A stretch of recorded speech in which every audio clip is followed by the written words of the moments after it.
a phoenix, born from the ashes. I take care of my own. Torn down where assassin, you can't suffocate my spirit. Truc de fou, truc de dingue, pincez-moi, je crois que je rêve. Voilà comment on peut définir Double or Nothing. Sans déconner, c'est tout con en fait. C'est tout con.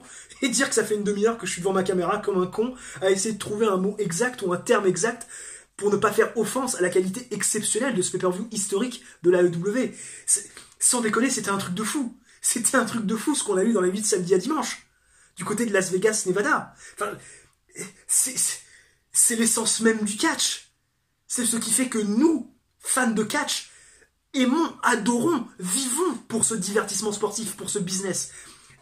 En un seul pay-per-view, en un seul show, Cody Rhodes et les Young Bucks, assistés bien évidemment par un milliardaire plus riche que Vince McMahon, oui, ça existe, ils ont réussi à te faire oublier tout, absolument tout, la New Japan, la Ring of Honor, même la WWE, en une soirée, en une putain de soirée, ils ont presque révolutionné le catch indépendant. C'est même pas presque, ils ont révolutionné le catch indépendant en une seule soirée. Par la qualité des matchs exceptionnels, par la qualité des storylines, simples mais tellement efficaces. Et ils ont même réussi à te hyper pour un pay-per-view qui est dans 1 mois et demi. Je ne peux pas attendre 1 mois et demi pour voir le prochain pay-per-view. J'aimerais que ça soit demain. J'aimerais que ça soit demain. Alors, je ne vais pas rentrer dans ce débat que j'ai vu sur les sites spécialisés de lutte ou sur les réseaux sociaux. Ce débat, l'AEW au-dessus de tout et la WWE c'est fini. Non, je vais pas rentrer dans ce débat-là. L'AEW et la WWE vont proposer 2 contenus, 2 produits totalement différents. J'espère juste que ce show de l'AEW, ce premier pay-per-view de l'AEW, qui a été visionné par Triple H, certainement par Vince McMahon, vont faire réagir les officiels de la WWE et Vince McMahon lui-même pour, à un moment donné, lui foutre un coup de pied au cul et lui dire, bonhomme, ce qui s'est passé à la WWE, c'est la qualité, ce sont des shows qu'on a envie de voir à la WWE, une qualité de show qu'on a envie de voir également à la WWE. Je crois que la WWE est assez intelligente, ou j'espère que Vince McMahon est assez intelligent à un moment donné pour s'entourer des bonnes personnes, Triple H, pour éventuellement essayer de concurrencer la WWE en termes de qualité. Parce que tous ceux qui disent que la WWE a enterré la WWE en une soirée, c'est faux, c'est faux. Tous les casuals, tous les mecs qui ne connaissent pas trop le catch vont se tourner vers la WWE et pas vers la WWE. Non, non, la WWE sera toujours une fédération, la fédération numéro 1 sur ces 2-3 prochaines années. C'est une évidence. Et s'ils font de la merde, la WWE les dépassera. Mais ces 2-3 prochaines années, la fédération de Stanford sera encore la fédération numéro 1 dans la tête des gens, dans la tête des fans, ou plus ou moins des personnes qui suivent le catch de manière irrégulière. Parce que la WWE est sur toutes les affiches, et sur la TV, et sur le network, et sur des sites de streaming, et partout on passe. Mais la WWE a marqué de gros points. Et surtout, là où elle a vraiment surpris, ou plutôt là où elle m'a vraiment fait taper le cul par terre, où vraiment je suis resté con devant la qualité du show, c'est que on attendait la AEW, on attendait au tournant ce pay-per-view de Double or Nothing. Depuis novembre 2018, cette fédération a été rendue officielle. Depuis novembre 2018, on sait qu'officiellement l'AEW existe.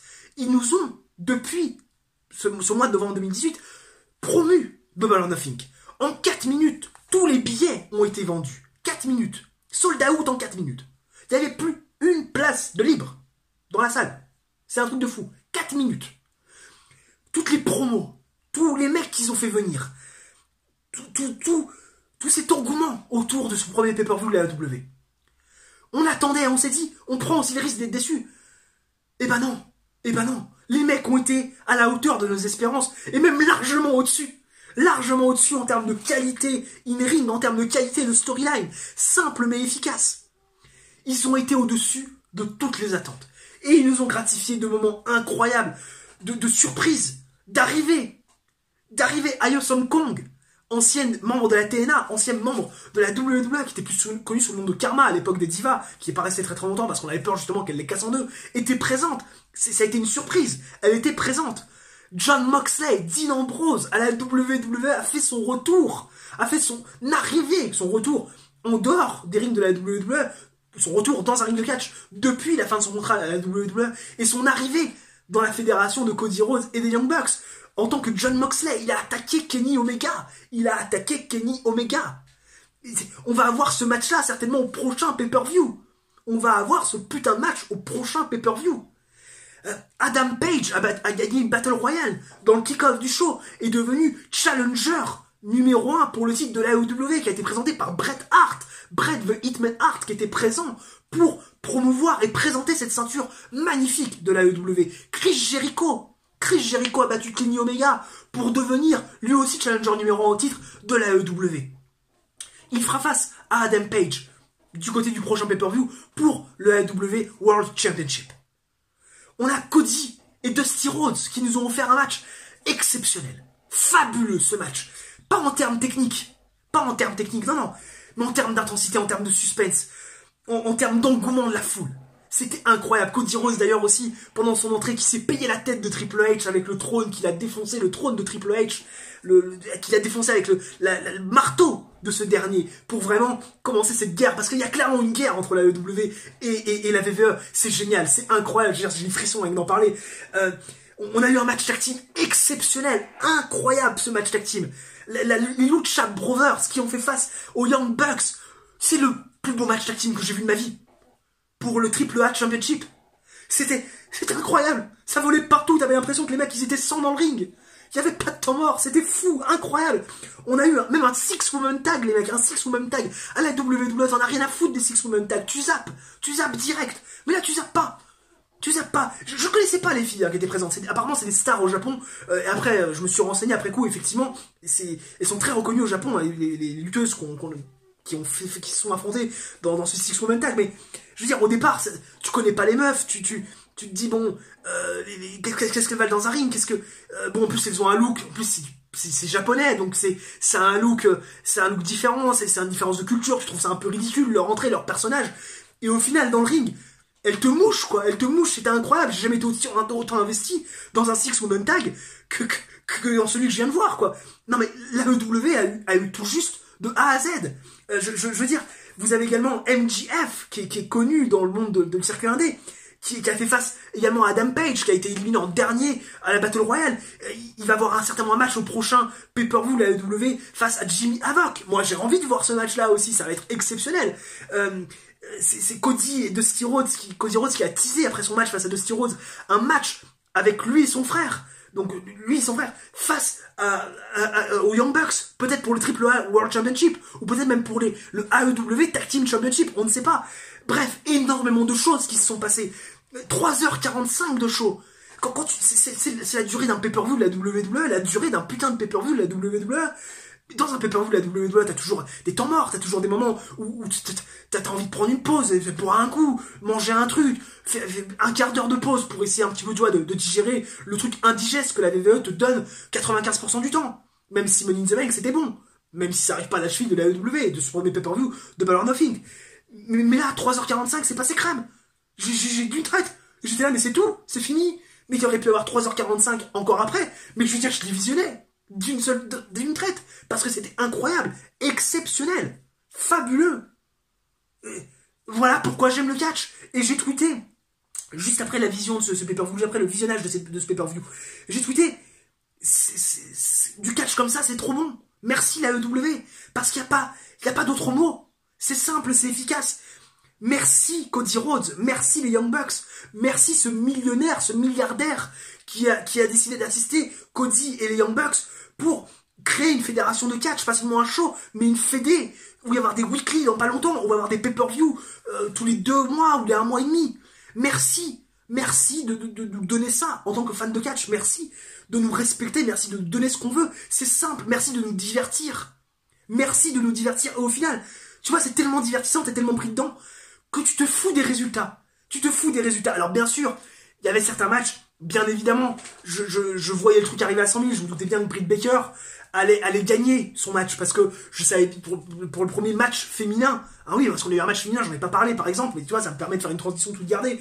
Britt Baker, Nyla Rose et Kylie Ray étaient censés faire le premier match de l'histoire de la AEW, à 3, dans un triple threat, finalement. Ayo Kong est arrivé, mais ça me paraissait normal que Britt Baker remporte le match. Ça me paraissait normal, parce que Britt Baker avait besoin, ou tout du moins était la personne à mettre en valeur pour l'AEW, était peut-être le visage féminin de l'AEW à mettre tout de suite en valeur et à pusher pour commencer et débuter cette fédération. Parce que Nyla Rose n'a pas besoin de l'exposition. Nyla Rose est une force dominante. Kylie Ray, ça va bien 5 minutes, mais elle a un personnage aussi enfantin, aussi gamin, aussi insupportable que celui de Bayley. Encore plus insupportable que celui de Bayley. Il y avait également, bon, tu te doutais par exemple que Cody Rhodes allait battre Dusty Rhodes aussi, tu te doutais bien que ça allait se finir comme ça, même si au bout d'un moment t'as douté. Je me doutais que une fois que Cody avait demandé à Dusty Rhodes de s'allier avec lui pour faire face aux Young Bucks dans le pay-per-view prochain, je me doutais bien que les Young Bucks allaient battre The Lucha Brothers, hein, c'était une évidence. C'était une évidence que ça allait se faire comme ça pour que les titres soient en jeu, hein, le AAA World Championship soit en jeu au prochain pay-per-view. Entre les Young Bucks, tenants du titre, et donc champions, face à leur challenger, Cody et Dusty Rhodes. Je me doutais que Chris Jericho allait également gagner face à Kenny Omega. J'ai douté, encore une fois. Je veux dire, j'étais pris, je me suis dit, il y avait du suspense, mais je sentais une victoire de Chris Jericho, parce que Chris Jericho, il avait perdu à New Japan Pro Wrestling, à Wrestle Kingdom. Clean, c'est normal que tu fasses un booking 50-50, pardon, et que tu donnes la victoire à Chris Jericho clean. Et puis en plus, Chris Jericho peut-être plus de garantie qu'un Kenny Omega pour promouvoir une rivalité. On sait que Kenny Omega, il parle pas beaucoup au micro. Ça reste un catcheur qui a fait exclusivement sa carrière au Japon, ou 95% de sa carrière, majoritairement sa carrière, au Japon. Donc le micro, il ne manie peut-être pas aussi bien que Chris Jericho, ce qui est logique. En même temps, les mecs qui manient mieux le micro que Chris Jericho, il n'y en a pas beaucoup sur cette terre. Enfin bref, énormément de trucs, malgré les résultats qui pouvaient pour moi être évidents. Je veux dire, au-delà de ça, j'ai pu penser, et je me suis dit, ça aurait été l'autre qui allait gagner, même si ça pouvait paraître parfois prévisible, je veux dire, je m'en foutais parce que c'était bon, parce que c'était énorme, parce que c'était exceptionnel, et parce que ça respirait l'intelligence, la bonne pensée créative en ce qui concerne ce business. C'était juste incroyable. Bref, on va rentrer quand même dans la review, parce que là, ça fait 12 minutes que je vous parle du show, que je vous parle de... J'avais vraiment envie de m'exprimer par rapport à ce show, parce que je vous jure, qu'est-ce que ça fait du bien de voir un show de cette qualité. Je pense que je suis pas le seul, hein, bien évidemment, mais on va rentrer dans le vif du sujet parce que c'est quand même important. Juste quand même, pour moi, tant de vous dire quand même, parce que voilà, je vais finir sur ce pay-per-view parce que j'arrête pas de vous en dire du bien. Juste pour vous dire quand même que j'ai certainement mis l'une des meilleures notes à un pay-per-view que j'ai pu mettre depuis le début de mes vidéos, depuis que j'ai commencé YouTube, parce que vous savez que j'attribue des notes à des pay-per-view, même si je le fais moins depuis que je suis sur la chaîne Parlons Catch. Je faisais beaucoup quand j'étais sur mon ancienne chaîne Vico Wrestling 21, moins maintenant, parce qu'avec Célian on a quand même moins le temps, étant donné qu'on est deux à faire la vidéo, il ne faut pas que la vidéo dure 350 milliards d'années. Mais là, la note globale, c'est 15,9 sur 20. 15,9. Je crois que j'ai jamais noté un pay-per-view aussi bon. J'ai jamais aussi bien noté un pay-per-view. Parce qu'un pay-per-view aussi bon, noter un pay-per-view aussi bon, c'est pas très français. Mais j'ai jamais aussi bien noté un pay-per-view, je crois. Et même si je notais un pay-per-view peut-être un petit peu mieux, peut-être un takeover que je notais peut-être plus haut, honnêtement, ce Double or Nothing, c'est le meilleur moment de catch que j'ai vu de ma vie, qui m'a été donné de voir. En ce qui concerne ce divertissement sportif, c'était juste incroyable. Bref, on rentre maintenant dans la review, parce que il faut rentrer dans la review, ça fait 13 minutes que je parle. Voilà, j'ai pas envie que la vidéo dure 45 minutes non plus, parce que je sens que je peux partir pendant 2 heures, hein, pour parler de l'AEW, mais voilà, hein, on va rester quand même calme. On va essayer de rester dans des proportions de vidéos et dans des formats de vidéos qui sont digestes pour vous, histoire que vous ne disiez pas, oh putain, nom de Dieu, ça dure trop longtemps, je ne l'ai même pas regardé, hein, c'est pas la peine. Donc, commencement, l'opener donc de ce Double or Nothing. SCU, la team dirigée par Christopher Daniel, qui faisait face aux Strong Hearts, donc faction japonaise que j'avais certainement dû voir également le Japan Pro Wrestling quelques fois, mais ça m'avait pas forcément trop marqué. En tout cas, leur tête me disait quelque chose, mais leur catch m'avait pas forcément trop marqué parce que je me souvenais pas trop de leur move. En tout cas, un très très bon opener, hein, entre SCU et les Strong Hearts. 13 minutes 25. Six-man tag, on pourrait se dire comme ça que c'est pas forcément le meilleur moyen de commencer un show, mais au final, parce que encore une fois, si tu mets un six-man tag à la WWE pour commencer un show, tout de suite tu vas t'endormir, mais un six-man tag sur le circuit indie, booké par Cody Rhodes et les Young Bucks dans un pay-per-view de la AEW, bizarrement c'est différent, parce que là il y avait du rythme, il y en avait partout, t'avais l'impression qu'ils étaient 1000 dans le ring. C'était fou, c'était fou. Il y avait pas un seul temps mort, et ça te donnait le rythme pour le début du match, pour le début de la soirée, pardon, et pour la suite de la soirée. 13 minutes 25, ni trop court ni trop long, on a eu le temps de construire, on a eu le temps de donner du momentum à chaque team, on a eu le temps de construire le match, de bien le penser, de bien le réaliser. Victoire des SCU, des Face, après 13 minutes 30 de combat que je note à 16,5, c'était très bon. C'était très bon, que voulez-vous que je vous dise de plus? Très bon opener, bonne façon de commencer le match, bonne façon de commencer le show, pardon, du rythme, beaucoup de rythme, une durée correcte, les faces qui gagnent, une bonne note, 16,5, très bonne note même. Que demander de plus? Que demander de plus? What did you expect? What did you expect de la part de la AEW? Qu'est-ce que vous attendiez d'autre? À quoi vous attendiez d'autre de la part de la AEW, à part d'un opener de cette qualité? Bah moi je m'attendais pas à autre chose. Voilà, et c'était même au-delà de mes espérances. Derrière on a enchaîné avec le match féminin, Kylie Ray contre Nyla Rose, contre Britt Baker et Awesome Kong, qui a été introduit par Brandi Rhodes, qui a dit voilà, ce match féminin, ce triple threat qui est le premier de l'histoire de la AEW, va être très bon, j'en suis sûr, mais moi je veux que la première soit exceptionnelle, soit awesome, et forcément elle fait arriver Awesome Kong qui avait pas fait d'apparition sur le circuit indépendant. En tout cas moi je l'avais pas vu sur le circuit indépendant depuis un bon moment. C'est un one shot, bien évidemment, c'est certainement un one shot, elle a pris son chèque, merci, au revoir. Mais c'était bon de voir Awesome Kong, c'était énorme de voir Awesome Kong. Le match en lui-même est pas fou, c'est pas le meilleur match féminin que j'ai vu de ma vie. Je trouve que la fin du match est pas très crédible, quand tu vois que les Nyla Rose et Awesome Kong qui voilà, se tabassent à l'extérieur du ring, mettent 3 minutes à faire dodo, dorment pendant 3 minutes pendant que Britt Baker fait le tomber sur Kylie Ray. Je trouve pas ça forcément très crédible, mais je veux dire, au-delà de ça, le match est plutôt cool, est plutôt bien pensé, est plutôt bien réalisé. La bonne personne, selon moi, a gagné. Britt Baker devait gagner le match, parce que ça doit être le visage de la division féminine de la AEW. Elle a tout, Britt Baker. Elle a le catch, elle a le look, elle a le charisme, le micro, je trouve, pour les rares fois où je l'ai entendu parler, c'est plutôt bon. Voilà, ça peut être la tête d'affiche de la AEW en ce qui concerne le roster féminin. C'était bon, c'était ce qu'il fallait faire. Le match était cool, la victoire est revenue à la bonne personne.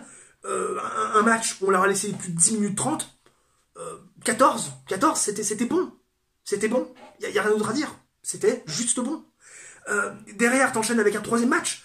Un match tag team, cette fois-ci. Tu vois, t'as six-man tag, Fatal 4-way féminin. Là, match tag team. Les Best Friends, avec Trent Barretta, un Barretta tout court, pour ceux qui suivent sur la New Japan Pro Wrestling ou la Ring of Honor, anciennement connu sous le nom de Trent Barretta, à l'époque de la WWE, je m'en souviens, c'était en 2010. Le mec avait 23 ans à l'époque, vraiment très bon dans le ring. Il a pas fait sa carrière à la WWE, parce que la WWE n'a jamais connu et jamais reconnu le potentiel de ce mec-là, puisque Vince McMahon crachait sur lui, même Triple H, je crois qu'il n'était pas forcément un grand fan, mais le mec a fait sa carrière dans le circuit indépendant, il est là, il est présent, et il a fait un match énorme avec son partenaire, qui je me souviens plus de son nom, mais qui pourtant ne se paye pas de mine, il ressemble à rien, le mec. Mais alors, qu'est-ce qu'il est athlétique, qu'est-ce qu'il est fort, qu'est-ce qu'il est puissant, qu'est-ce qu'il est technique, voilà. Et ils ont face à Evans et Angelico Evans. Si je dis pas de bêtises, il y en a un, je crois que c'est plus petit, putain, je me rappelle plus qui est qui. Absolument incroyable. Le mec, c'est un gymnaste. C'est un fou, c'est un kamikaze. Il fait des saltos de partout, il se jette de partout. Ah, incroyable. C'était pas forcément un match où il y avait beaucoup d'histoires racontées. On nous avait pas forcément, pas vraiment pris le temps ou pas pris la peine de réellement construire le momentum. On n'a pas vraiment pris la peine de construire le match et de bien penser le match pour le coup. Mais il y en avait partout. Il y en avait partout et c'était divertissant, c'était bon, c'était sympa, c'était même très bon parce que je l'ai noté à 15-25 ce match. Alors c'est moins bon que l'opener avec le 6-man tag, mais voilà, c'était vraiment très bon, je trouve. Le match a duré 12 minutes 30, bonne durée. Victoire des Best Friends, victoire donc des Face, pourquoi pas, pour donner un feel good moment. Ça n'engage à rien, c'est pas un match de championnat, il n'y a pas en vue une place de challenger pour les titres tag team de AAA de Matt et Nick Jackson. Donc non, voilà, je trouve que c'est plutôt un bon match qui voit la victoire des Faces, un très bon match qui voit la victoire des Faces. Et voilà, c'était simplement très bon, et c'est simplement le genre de match qu'on a envie de voir, par exemple dans le main roster. dans le même roster de la WWE. Je sais pas, les Usos, Cesaro, Sheamus, même ils sont plus ensemble. Le Revival contre les Usos, c'est le genre de qualité de match qu'on a envie de voir. Avec de la voltige, avec des prises de risque, avec du momentum, avec des mecs qui sautent partout, avec un rythme effréné. C'est ça qu'on a envie de voir. C'est ça. Et c'était bon. Et c'était très très bon. C'était juste très bon. Quatrième match. Six Women Tag. Je vous parlais du Six Women Tag tout à l'heure en introduction de vidéo. Six Women Tag, who give a fuck? Quand tu vois ça à la WWE, t'as tout de suite envie de zapper avant même d'avoir commencé le match. Avant même d'avoir commencé à visionner le match. Mais là, tu te prends en jeu, en fait, tu te prends en jeu. Alors, ce coup, quand tu vois les filles arriver, j'en ai parlé en introduction de vidéo, c'est toutes des japonaises. Donc, il y avait la team Ishida, ensuite la team Aja Kong. Je veux dire, je les connaissais pas. A priori, je me suis renseigné après le match, c'est des filles qui sont très respectées sur le circuit de japonais et qui ont fait les meilleurs matchs de l'histoire du circuit japonais chez les femmes. Donc, après mes réflexions et après recherche, tu te rends compte que c'est pas des inconnus. Mais sur le coup, ça pète pas bien, tu vois, les entrées, les personnages qui sont assez ridicules, parce que pour nous, en tout cas, européens, je veux dire, voilà, on n'a pas du tout l'habitude de voir ce genre de personnages. C'est vrai que c'est peut-être parlant au Japon, mais pour nous, européens, on trouve ça assez ridicule. J'imagine pas pour les Américains, bref. Mais tu sais, tu te prends en jeu, tu te dis, bon, peut-être que ça va être bien, tu vois. Et ça a monté crescendo. Les premières minutes étaient pas folles, et ça a monté crescendo. Pour atteindre des sommets. En termes de rythme, en termes de qualité des rings, en termes de construction. J'ai trouvé que c'était très, très intelligemment bien fait. La team Shida remporte le titre, encore une fois. Là, c'est même pas feel good moment parce que c'est vrai que les deux factions étaient plutôt face. La team Shida qui remporte le match. Pourquoi pas, je veux dire, ça aurait pu être l'autre, c'était pareil pour moi. 13 minutes de combat, noté à 14,75. C'était juste très bon. Voilà, c'était juste très bon. Il y a rien d'autre à dire. Voilà, un six-woman tag comme on aimerait en avoir à la WWE, avec cette consistance-là, ce momentum donné, cette façon de penser, cette façon de construire le match, cette façon de penser le match. On aimerait avoir ça à la WWE, mais on l'a pas. Vince McMahon, inspirez-vous de ce qu'ont fait Cody Rhodes et les Young Bucks, ou plutôt de Kenny Omega, qui lui a bouclé ce match de A à Z. Inspirez-vous de ça, parce que c'était juste énorme. Les filles étaient inconnues aux yeux du public, elles ont réussi à emballer tout le monde. Quand vous avez des inconnus dans un six-woman tag ou un match, sans intérêt dans un six-woman tag, essayez d'emballer la foule, avec des moves, avec du rythme, avec quelque chose de consistant, avec quelque chose de concret, quelque chose qui fait lever les gens. Vous verrez, ça marchera. Si Kenny Omega a réussi à faire lever les gens pour ces filles que personne ne connaissait, vous allez peut-être pouvoir le faire, la WWE, si vous vous sortez le dos du cul, avec vos filles qui ont elles aussi du talent. Certes, peut-être pas aussi fortes in ring, mais qui ont autant de talent dans les autres compartiments, voire plus de talent dans les autres compartiments que les filles qui étaient présentes à la WWE pour le pay-per-view de Double or Nothing dans la nuit de samedi à dimanche. Derrière, 5e match, Cody contre Dusty Rhodes. On l'attendait, ce match-là, depuis que Dusty Rhodes a décidé de partir de la WWE, a décidé d'être libéré, ou de demander sa libération de contrat de la WWE, qui a été accepté. On nous tease ce match, et ça n'a pas traîné. Quelques jours après la libération de Dusty Rhodes, Cody Rhodes tease le match, annonce le match pour le pay-per-view Double or Nothing. Avant de rentrer dans le vif du sujet et de vous parler de ce match exceptionnel, pas en termes d'unicité, pas en termes de qualité numérique, mais plutôt en termes d'investissement de la foule, en termes de suspense, en termes de violence, en termes d'intérêt, j'aimerais simplement revenir sur l'entrée de Cody Rhodes qui a beaucoup fait parler. On sait que Cody Rhodes considère que ce qu'il est en train de créer, c'est un royaume. Un royaume qui est une famille, comme dirait son introduction, son thème d'introduction, qui ne passe pas à chaque fois avant sa musique d'entrée. Et donc du coup, on lui a octroyé, on lui a proposé, on lui a mis en place sur la rampe d'entrée un siège, un trône, avec des têtes de mort en hommage, ou plutôt un petit pic à Triple H, qui s'était bien foutu de la gueule aussi de la AEW et de la fédération dirigée par Cody Rhodes et des Young Bucks du côté du Hall of Fame. Et il arrive, il regarde juste le trône, machin, tu te dis c'est un petit clin d'œil à Triple H, mais c'est pas plus. Et derrière t'as Brandi Rhodes, qui sort du dessous du ring, la masse de Triple H, et avec cette masse, Cody Rhodes se dirige vers le trône, et défonce le trône, et ça explose, forcément, le trône avec des têtes de mort explose. Petite pique à Triple H, la guerre est déclarée entre la AEW et la WWE. Ce n'est pas une guerre comme ça, juste petite pique, non, c'est vraiment une guerre. Je pense que Cody Rhodes, il doit pas forcément être très bien vu par Vince McMahon et Triple H. C'est logique en même temps, parce que c'est un ancien de la WWE qui se retourne contre la WWE. pour finalement leur faire concurrence. C'est quand même assez incroyable. Bref, petite anecdote sympa, j'ai vraiment adoré ce moment. J'avais les poils qui se dressaient sur les bras. Bref, Cody contre Dusty, 21 minutes de match. C'était, comme je vous l'ai dit, pas fou techniquement. C'était pas incroyable en termes de qualité in-ring. Mais que de suspense, que d'investissement de la foule, que d'intérêt pour ce match, que d'attrait pour tout ce qui se passait entre ces deux-là. Et c'était fou, il y a eu du sang, c'était hardcore. J'avais le public qui chantait This is Wrestling pendant le match. Parce que c'était le catch, c'est ça le catch. This is Wrestling, très clairement. Ce genre de combat représente l'essence même du catch. Et l'essence même du catch qu'on adore. Et pendant 21 minutes, ils nous ont offert un match. Un match qui va rester dans les annales de la AEW. Très clairement. Moi, c'est le match qui m'a le plus marqué. Certes, les Young Bucks contre les Lucha Bros, dont j'aurai l'occasion d'en parler plus tard, a été vraiment excellent en termes de qualité. C'est le meilleur match tag team que j'ai vu de ma vie. Mais ce match Cody Dusty Rhodes, c'est un match qui va me marquer. Vraiment. Et que j'oublierai pas. En fait, les images, je ne les oublierai pas. Je ne les oublierai pas de sitôt. Le match, les Lucha Brothers contre les Young Bucks, là aussi, je vais le garder à l'esprit longtemps. Mais le match de Dusty Rhodes, Cody Rhodes, je ne l'oublierai jamais. Parce que ça a été incroyable. Incroyable du début à la fin. Ils nous ont raconté une histoire, une vraie histoire. Victoire de Cody Rhodes après un match incroyable de 21 minutes. Comme je le dis, pas très technique, pas forcément très bon dans la qualité in-ring, mais beaucoup de suspense, beaucoup d'intérêt pour la foule, une hype énorme et voilà un attrait pour le match qui était juste exceptionnel de la part des fans. Et je l'ai noté à 17, ce match qui était, voilà, pour moi, qui va rester dans les annales et que je n'oublierai vraiment jamais. Et au-delà de ce match, au-delà de cette qualité, au-delà de cette note exceptionnelle que je donne, parce que c'est vraiment une excellente note, ce que j'ai adoré, c'est la fin. C'est cette confrontation Cody contre Dusty Rhodes. Et cette confrontation lui dit, Cody qui dit à Dusty, je vais te demander une dernière faveur.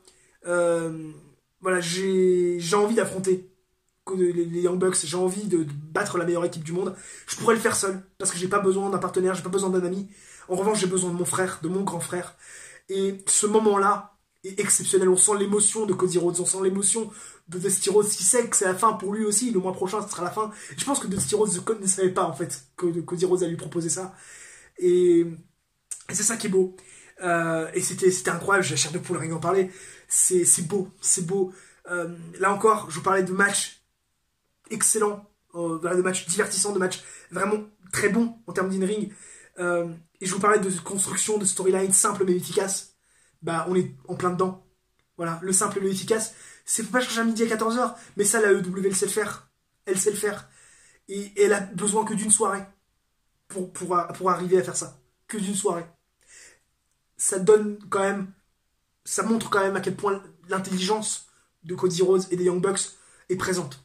C'est vraiment, voilà, la patte de ces mecs-là. Ensuite, on a eu la présentation de la AEW Championship. Incroyable, cette présentation faite par Bret the Hitman Hart. Alors attention, Bret Hart ne fait pas grand-chose. Le mec se trompe même il dit que le pay-per-view, le prochain pay-per-view sera le mois prochain, donc en juin, alors que c'est en juillet. Le mec est complètement à côté de ses pompes. S'il doit se droguer encore, ce gars-là, je pense. Je pense que le mec se shoot encore, mais Bret the Hitman Hart, qui présente cette ceinture de la AEW, qui est certainement le mec le plus anti-WWE qui existe.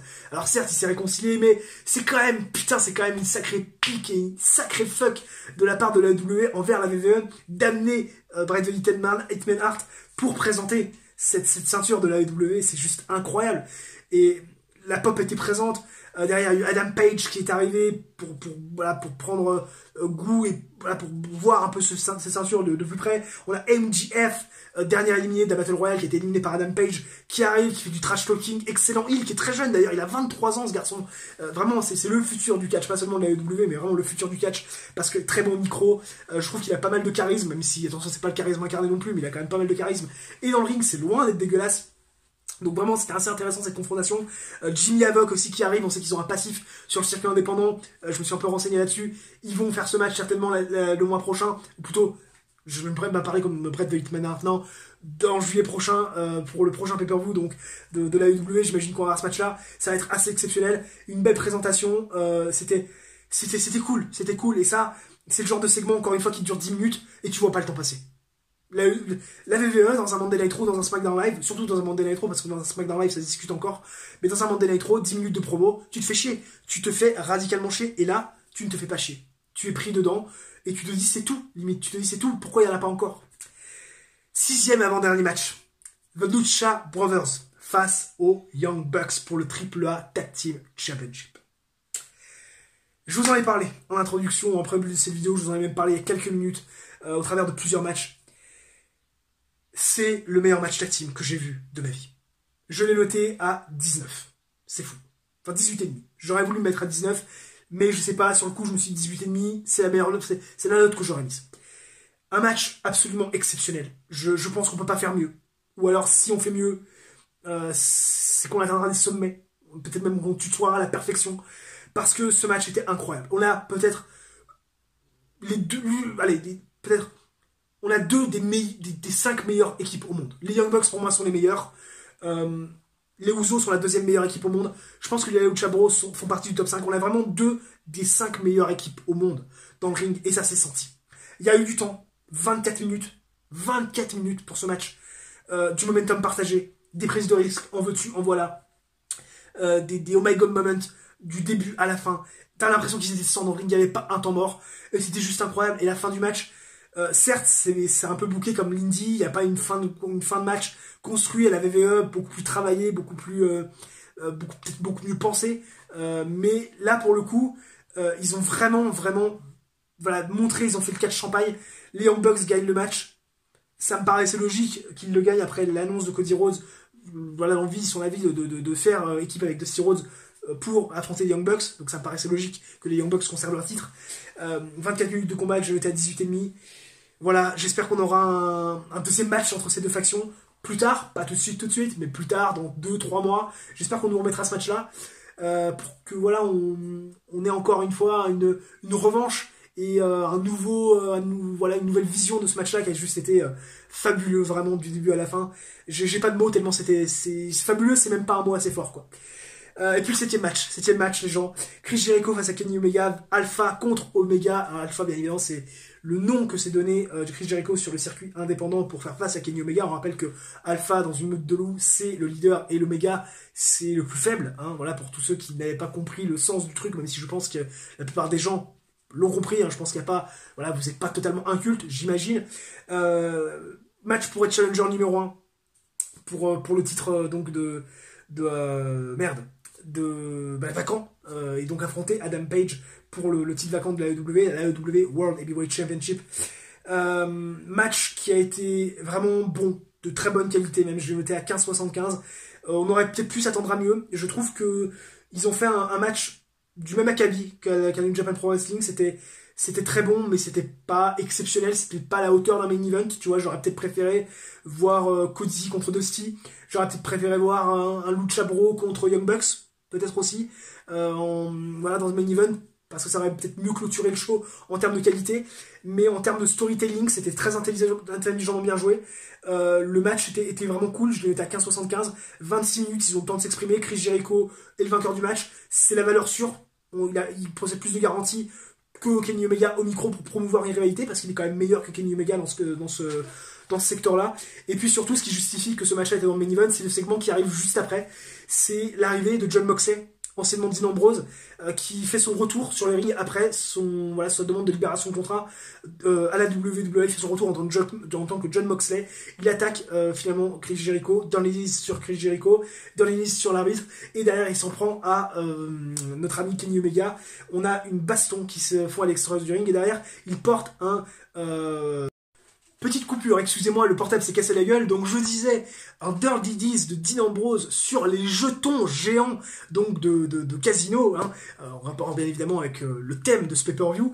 Et derrière, un Dean Ambrose qui fait un Attitude Adjustment du haut de ces jetons géants de Casino, donc qui prend Kenny Omega sur ses épaules. Attitude Adjustment, si on peut l'appeler ainsi, de Dean Ambrose sur Kenny Omega, du haut, donc des jetons grandeur nature de Casino, et ça fait une chute de peut-être de 3 mètres, hein, notre ami Kenny Omega, il tombe sur une plaque plexiglas, je sais pas trop comment ça s'appelle, bref, j'imagine que c'est du plexiglas, et on a ce match qu'on attend certainement, et qui va nous être proposé au prochain pay-per-view AEW. Voilà, meilleure fin pour terminer ce show, une pop incroyable pour Jon Moxley. Je vais pas dire Dean Ambrose parce que c'est Jon Moxley. Je pense que si c'était Dean Ambrose qui était arrivé, Je pense que le personnage aurait été un petit peu moins bien accueilli, mais là, Jon Moxley, on prend, bien évidemment, pas de soucis, pas d'angoisse. Et c'était juste incroyable. Là, on a 4 matchs qui nous attendent au prochain pay-per-view. Adam Page contre Chris Jericho. On a donc ce Kenny Omega contre Dean Ambrose qui nous attend également. On va avoir les Young Bucks contre Dusty Rhodes et Cody Rhodes. On va avoir Jimmy Havoc contre bien évidemment MJF, et peut-être bien évidemment également un match féminin, Britt Baker qui fera face dans un one-on-one, je sais pas, peut-être à Brandy Rhodes, ou je sais pas, on sait pas, ou peut-être même à Nyla Rose, j'en sais pas, on verra bien, mais pas mal de matchs, la carte prend forme, elle est exceptionnelle cette carte déjà, enfin cette potentielle carte qui nous propose au pay-per-view de juillet, je crois que ça sera le 15 juillet prochain, bref, j'en peux plus d'attendre, il faut déjà que ça soit là. En tout cas, énormément de hype, énormément de hype pour le prochain pay-per-view, énormément de satisfaction d'avoir pu visionner ce pay-per-view, d'avoir avoir eu la chance de visionner un show comme ça, parce que c'était juste incroyable. Et je pense que les vrais fans de catch reconnaissent tous la qualité exceptionnelle de ce pay-per-view, qui est certainement l'un des meilleurs de ces dernières années. Pour moi, c'est le meilleur show que j'ai vu depuis que je suis fan de catch. Mais voilà, beaucoup de satisfaction après ce pay-per-view, énormément de hype pour le suivant. Bref, n'hésitez pas à me mettre en commentaire ce que vous pensez de ce show, n'hésitez pas à me mettre en commentaire ce que vous pensez du prochain pay-per-view de la AEW qui arrive en juillet prochain. Peut-être que vous aussi, vous ne pouvez plus attendre, n'hésitez pas à mettre un j'aime si la vidéo vous a plu, à vous abonner si ce n'est pas déjà fait, à activer la petite cloche pour ne rien manquer de l'actualité de la chaîne. On se retrouve très rapidement donc pour la review de Monday Night Raw, oui je sais, tout de suite ça fait un petit moment rêver, mercredi donc, Célian sera présent parce que Célian n'était pas présent pour la review de SmackDown Live, n'était pas présent comme vous avez pu le voir pour la review de Double or Nothing, il a des représentations de théâtre donc ce lundi soir et demain mardi soir, mais mercredi il sera présent pour la review de Monday Night Raw. Sur ce, ciao, bye bye, portez-vous bien, et donc à dans 2 jours maintenant.